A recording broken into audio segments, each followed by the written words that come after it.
C'est le premier défi qu'on a organisé dans la baie de Calvi. Donc il y a 3 courses en fait, c'est 500 mètres, le 1500 et le 3000 mètres. Avec, pour l'instant cette année on a ouvert juste aux licenciés de la Fédération française de natation et Fédération française de triathlon en fait. On a beaucoup de clubs de Corse qui viennent, qui ont répondu à l'appel, donc ça c'est vraiment chouette.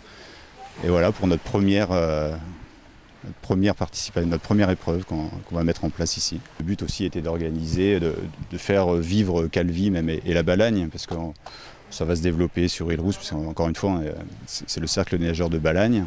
Et avec les autres clubs, on va vraiment créer une dynamique. Ça manquait un petit peu en Balagne, voilà qui est fait, et en espérant que ça aille loin, sachant que le club, là c'est sa 3e année de vie. Depuis quelques années, l'eau libre se développe, il y a des résultats internationaux au niveau français de très haut niveau. En plus, on profitait peut-être un peu de la vague, un creux de la vague de la natation course. Donc là, on l'a vu à Rio dernièrement, et même là, il y a eu le championnat du monde junior où ils ont fait des très bons résultats, les Français.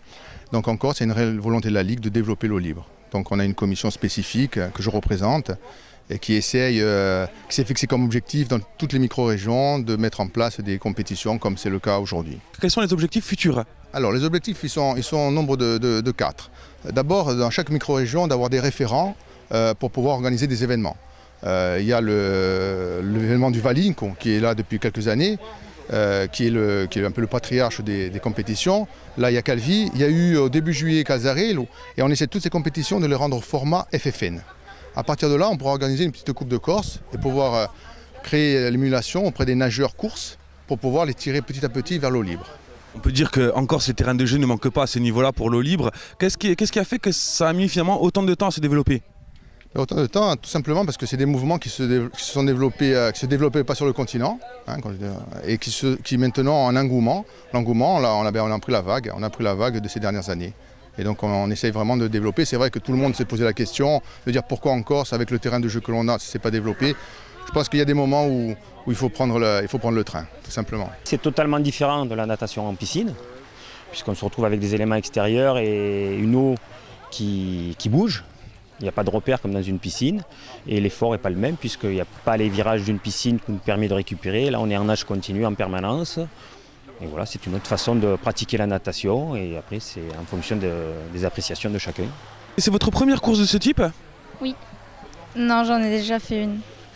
Et alors finalement, c'est quoi ? Vous préférez quel type de course ? Plutôt en bassin ou plutôt ici ? En bassin, je préfère. Parce qu'il y a moins d'inconvénients en fait. On fait des virages et un plongeon au départ et je préfère. Alors qu'est-ce qu'on recherche quand on vient ici ? Déjà s'amuser et puis aussi le but c'est un peu de gagner. C'est quand même une compétition. C'est sûr. Après moi c'est ma première compétition alors je vais déjà m'amuser et je teste pour le moment. Donc voilà, c'est surtout m'amuser pour le moment. Moi je suis habitué à nager en mer. Je préfère la nage en eau libre qu'en piscine maintenant alors que je suis nageur piscine à la base. Et je prends plus de plaisir à nager en mer et voilà, c'est le plaisir de se dépasser et de relever des nouveaux défis.